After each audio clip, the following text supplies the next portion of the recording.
प्रभु यीशु मसीह के नाम से सबको जय मसीह की। आज का वचन है नीति वचन उसका 24 अध्याय 3 और 4 वचन।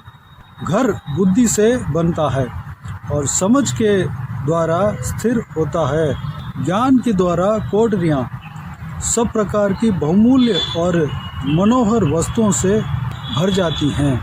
मेरे प्रियो, हम ज्ञान और बुद्धि के विषय में यानी कि परमेश्वर के वचन जो है वही जो है परमेश्वर का ज्ञान है, परमेश्वर का बुद्धि है। इस संसार की बुद्धि उसी के आधार पर उसी के द्वारा निकलती है, क्योंकि सारे बुद्धि सारे ज्ञान का जड़ जो है परमेश्वर का वचन है। उस बहुमूल्य परमेश्वर के वचन के बारे में हम पिछले बीते हुए कई दिनों से 3 या 4 दिनों से हम मनन करते हुए आ रहे हैं। आज के दिन में हम एक घर बसाने के लिए बुद्धि का आवश्यक है, इस विषय के बारे में हम मनन करने जा रहे हैं। जो घर बनाने के लिए बुद्धि चाहिए। दरअसल देखते हैं कि बुद्धि को इस्तेमाल करके कम से कम जगह पे ज़्यादा खर्चा भी नहीं होता है और बहुत अच्छी तरीके से प्लान बनाते हैं और सब कुछ व्यवस्था करते हैं। सब कुछ प्लान बनाकर एक छोटे जगह पे भी अच्छे से अच्छा घर बना देते हैं। वह बुद्धि के द्वारा होता है। इस बात को संसार के लोग ग्रहण करते हैं, मानते हैं। और जो कोठरियाँ होता है वह जो है मनोहर वस्तुओं से भर जाता है। डेकोरेशन यानी कि कौन सा चीज़ को कहाँ रखना चाहिए, दिखने में अच्छा लगना चाहिए, उस तरह के डेकोरेशन कर लेते हैं अंदर ही अंदर कोठरियों में। मनोहर वस्तुएं देख के खुश हो जाएगा। अंदर जो घर के अंदर जो है प्लांट भी बना लेते हैं, फूल भी उसमें आ जाता है। अंदर कोठरी के अंदर गमले भी रख लेते हैं। इस तरह की प्लान करके जो घर बनाते हैं उसमें रहने के लिए भी उनको अच्छा लगता है। वह जो घर है वह बुद्धि के द्वारा अच्छा बनता है। अगर जितना बुद्धि को इस्तेमाल करेंगे उतना घर अच्छा बनेगा। बुद्धि को इस्तेमाल नहीं करेंगे, कम इस्तेमाल करेंगे तो हम यूँ ही 4 दीवार खड़ा करके उसके अंदर हम बस सकते हैं। अगर बुद्धि को इस्तेमाल करेंगे तो हमें हर तरफ से हम अपने सुविधा के लिए हम सब कुछ कर सकते हैं। मेरे प्रियो, घर बनाने के लिए, घर बसाने के लिए बुद्धि की आवश्यक है। अगर हमें घर बसाना है तो हमारे लिए बुद्धि की आवश्यक है। वह जो बुद्धि जो है परमेश्वर के वचन के द्वारा हमें मिलता है। घर बनाने के विषय में परमेश्वर का वचन और एक जगह पे कहा गया है कि घर जो है हम जितना भी मेहनत करें, जितना भी हम उसमें कष्ट करें, घर बनाने के लिए हम प्रयास करें, अगर परमेश्वर उस घर को नहीं बनाता है तो वह घर जो है पूरा नहीं हो पाएगा। परमेश्वर उस घर को बनाने के लिए मन रखना चाहिए।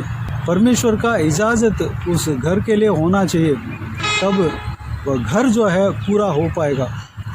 हम सोचकर, हम कहीं से उधार लेकर, कहीं से लोन लेकर, कहीं से पैसा इंतज़ाम करके हम घर बनाते हैं। घर बनाने के लिए कोशिश तो करते हैं, घर बनाने के लिए सोचते हैं, लेकिन परमेश्वर का वचन कहता है अगर परमेश्वर नहीं चाहे तो वह घर नहीं बना सकता है। परमेश्वर चाहेंगे तो ही उस घर को बना सकते हैं, वो घर जो है पूरा होगा। मेरे प्रियो, हम जितना भी प्रयास करें, हम घर को पूरा बना के ख़त्म भी करें, उसमें हमारा घमंड का कोई जगह नहीं है।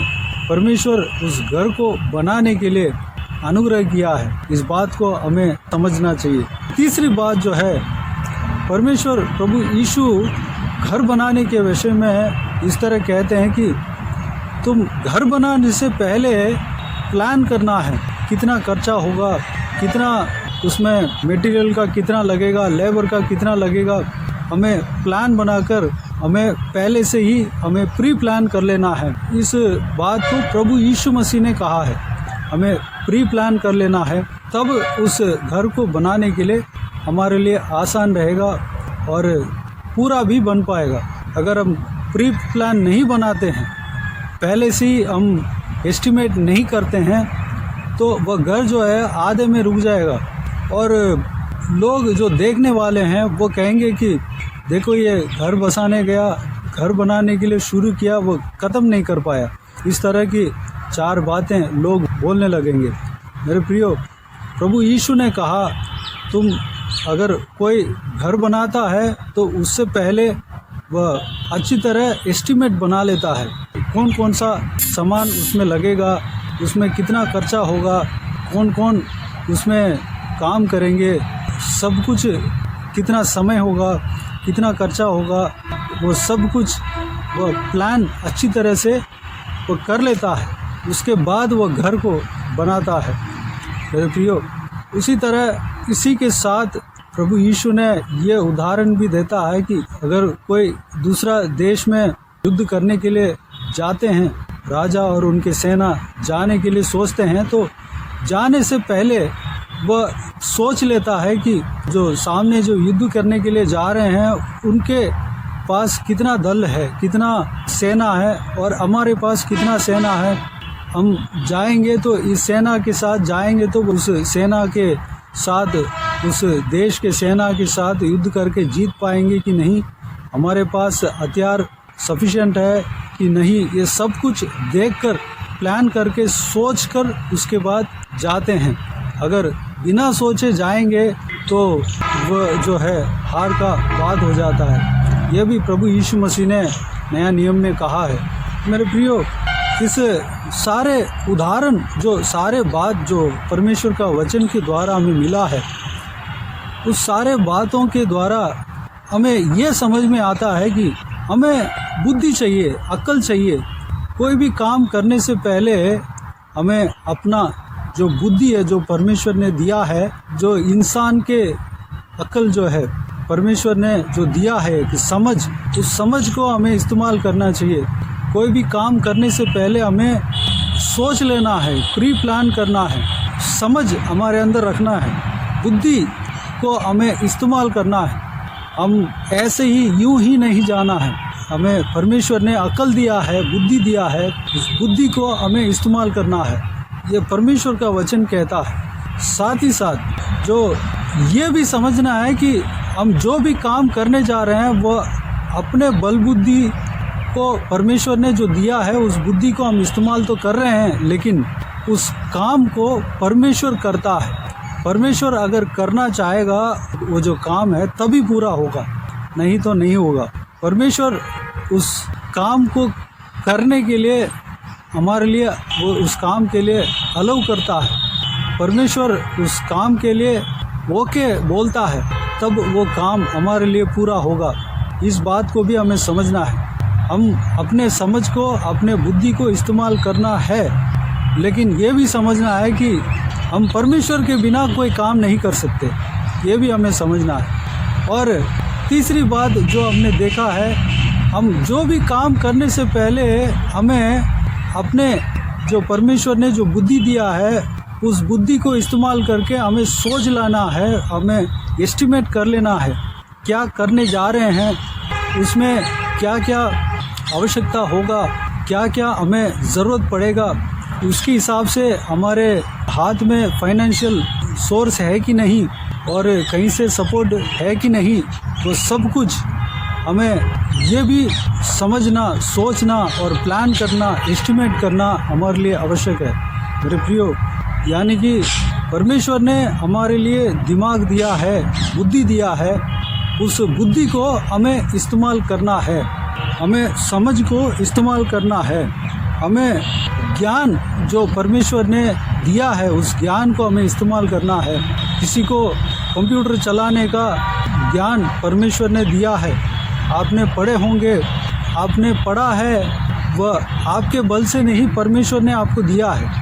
उस ज्ञान को किसी काम के लिए आप इस्तेमाल करते हैं, परमेश्वर के काम के लिए आप इस्तेमाल करते हैं, तो वह भली बात है। और अगर हम ज्ञान को, परमेश्वर ने जो दिया है उस ज्ञान को हम इस्तेमाल करेंगे तो काम अच्छा होगा। हम ज्ञान को जितना इस्तेमाल करके कोई काम करेंगे, अगर कोई काम करने जा रहे हैं, उस काम को करने के लिए हम जितना ज्ञान को इस्तेमाल करेंगे, जितना बुद्धि को इस्तेमाल करेंगे, जितना सोचेंगे, उतना ही बेस्ट होगा। इस बात को हम इस वचन के द्वारा हम सीखते हैं। दूसरी बात, हमें अपने जो परमेश्वर ने जो दिया है उस ज्ञान को हमें इस्तेमाल करना है। इस्तेमाल करके हम जो काम कर लेते हैं, पूरा कर लेते हैं, तो हमें यह समझना है कि अपने बल बुद्धि से उस काम को हम नहीं कर रहे हैं। हम परमेश्वर ने जो दिया है उस बुद्धि के द्वारा हम उस काम को करने जा रहे हैं। ये बात हमारे अंदर होना चाहिए कि उस काम को परमेश्वर के सहायता के बिना हम नहीं कर सकते। ये भी हमें समझना चाहिए। हमारे अंदर घमंड नहीं आना चाहिए। तीसरी बात, हम कोई भी काम करने से पहले अच्छे से प्री प्लान करके जाना है, चाहे कोई भी काम हो। यहाँ पर हम घर बनाने के विषय में हम परमेश्वर का वचन के द्वारा हमने देखा है, और परमेश्वर ने एक घर बनाने के विषय में क्या क्या बोला है, क्या क्या कहा है, उस विषय के बारे में हमने देखा है। इस विषय से हमें सीखने के लिए क्या मिलता है वो हम देख रहे हैं। घर बनाना ही नहीं बल्कि जो भी काम है, परमेश्वर का काम हो सकता है, या एक बिजनेस शुरू करने के लिए आप कोशिश कर रहे हैं, या घर बनाने के लिए कोशिश कर रहे हैं, या कोई भी काम चर्च बनाने के लिए कोशिश कर रहे हैं, प्रार्थना कर रहे हैं, या कोई ज्ञान को प्राप्त करने के लिए आप कोशिश कर रहे हैं, कोई बड़े से जो प्रॉब्लम को सुलझाने के लिए आप जा रहे हैं, ऐसे इस तरह की कई सारे जो काम हो सकता है आपके आगे, जो आपके द्वारा होना है। इस सारे विषय में और भी बहुत सारे हो सकता है। आपको जो हमने मनन किया है हमें उस तरह से हमें करना है। परमेश्वर का वचन हमें यही सिखाता है। मेरे प्रियो, परमेश्वर का सहारा लेना है। परमेश्वर के बिना हम कुछ नहीं कर सकते, और परमेश्वर ने जो हमें ज्ञान दिया है, बुद्धि दिया है, समझ दिया है, उसको हमें इस्तेमाल करना है। और कोई भी काम करने से पहले हमें प्री प्लान करके जाना है। इस बात के लिए अपने आप को परमेश्वर के हाथों में समर्पित करें। आइए हम प्रार्थना में जाएं। प्यारे पिता, दयालु परमेश्वर, आपको धन्यवाद देता हूँ आज के इस आपके बहुमूल्य वचन के लिए। आपको धन्यवाद देता हूँ परमेश्वर, बीते हुए दिनों में हमें संभाला, बचाया, सुरक्षित रखा। आपको धन्यवाद देता हूँ परमेश्वर, आज का इस आपके बहुमूल्य वचन के द्वारा हमने जो कुछ भी मनन किया है, सारे बातों के लिए आपको धन्यवाद देता हूँ परमेश्वर। पिताजी, आपके वचन के द्वारा हमने जो मनन किया है पिता, जो कि हालेलुया, एक कोई भी काम अगर करेंगे तो परमेश्वर हम अपने बुद्धि जो आपने दिया है उस बुद्धि को हम इस्तेमाल करने पाएँ। आपके जो समझ जो हमें दिया है उस समझ को हम इस्तेमाल करने पाएँ। ज्ञान जो आपने दिया है उस ज्ञान को हम इस्तेमाल करने पाएँ।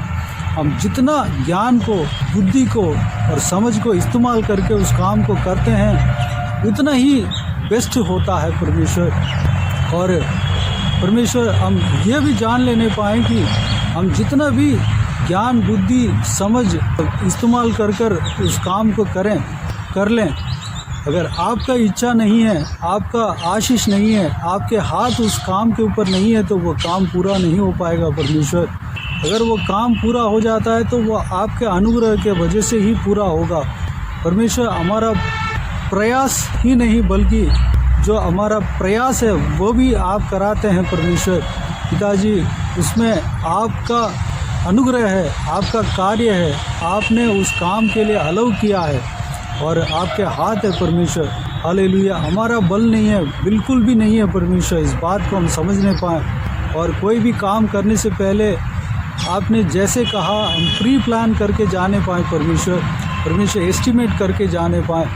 हर बात को हम अच्छे से परमेश्वर प्लान कर लेने पाएँ परमेश्वर। अनुग्रह देना ताकि उस काम को सक्सेसफुली ख़त्म करके लौट सके परमेश्वर। अनुग्रह देना पिता परमेश्वर। आपने एक हालेलुया प्रैक्टिकली हम क्या करना चाहिए उस तरह हमें समझाया, हमें बताया। आपको धन्यवाद देता हूँ परमेश्वर। हम जो भी आपने जो ज्ञान हमारे लिए दिया है, बुद्धि हमारे लिए दिया है, समझ हमारे लिए दिया है परमेश्वर, उस समझ को परमेश्वर हम इस्तेमाल करने पाएँ। हम अपने तरफ से हम कुछ नहीं कर सकते, आपके ओर से ही, आपके बल से ही हम कर सकते हैं परमेश्वर। पिताजी अनुग्रह देना, परमेश्वर हमारे अंदर कोई घमंड नहीं आने पाए। हम परमेश्वर आपके सहारे में हम जी रहे हैं परमेश्वर, इस बात को हम समझने पाएँ, अनुग्रह देना पिता। हालेलुया। सारे जनों को इसी तरह आशीष देना पिता। अपने जो समझ है जो आपने दिया है, जो ज्ञान है, बुद्धि है जो आपने दिया है, उस ज्ञान को, बुद्धि को, समझ को इस्तेमाल करके उनके जीवन में जो भी काम होता है उस काम को कर लेने के लिए अनुग्रह देना पिता। धन्यवाद। बाकी सारे बातों का आपके हाथ में सौंपते हैं पिता। जो कोई भी जन इस वीडियो को देख रहे हैं, सुन रहे हैं, उन सभी के जीवन में कार्य करना पिता। किसी को भी कोई भी कमी कटी ना होने देना, भरपूर आशीष देना। कोई भी जन बीमार हो उनको आपके हाथों में सौंपते हैं, उन्हें छूना, चंगा करना। प्रभु यीशु मसीह के नाम से चंगा होने पाए। अगर किसी को दुख हो, तकलीफ हो, सारा दुख तकलीफ को दूर करना, परेशानी को दूर करना, आंसुओं को पहुँचना। हालेलुया। जो कोई भी जन जहाँ कहीं भी जाते हैं आते हैं, हर एक के ऊपर आपके हाथ हमेशा बने रहने पाएँ, हर एक के ऊपर आपके हाथ रहने पाएँ परमेश्वर। आप उनके संग रहना, सुरक्षित रखना, आपके लहू से छिपाना पिता। धन्यवाद। हालेलुया। बाकी सारे बातों का आपके हाथों में सौंपते हैं। सारा आदर, महिमा, जलाल आपको मिलते रहे। सारा दुआ प्रार्थना को प्रभु यीशु मसीह के नाम से मांगते, सुन और ग्रहण कर। आमीन आमीन। प्रभु यीशु मसीह के नाम से प्रभु यीशु मसीह का आशीष और अनुग्रह हम सभी के ऊपर बने रहे। आमीन आमीन। मेरे प्रियो, इस चैनल को सब्सक्राइब करें और शेयर करें। अगर किसी को भी प्रार्थना का विषय हो तो डिस्क्रिप्शन में दिए हुए नंबर पर कॉल करके प्रार्थना करा सकते हैं। हम आपके लिए प्रार्थना करेंगे। आप अपने व्यक्तिगत प्रार्थना में हमारे लिए प्रार्थना कीजिए। इस सेवकाई के लिए, इस सेवकाई का उन्नति के लिए, इस सेवकाई में जुड़े हुए हर एक जन के लिए, हर एक आत्मिक उन्नति के लिए, तरक्की के लिए, आत्मिक आशीष के लिए, संसारिक आशीष के लिए, पारिवारिक आशीष के लिए प्रार्थना करें। प्रभु यीशु आप सबको आशीष दे। इस सेवकाई के द्वारा परमेश्वर आपके जीवन में कार्य किया हो वो भी हमें बता सकते हैं, ताकि हम सब मिलकर परमेश्वर को धन्यवाद दे सके, महिमा कर सके। प्रभु यीशु आप सबको आशीष दे। आमीन आमीन।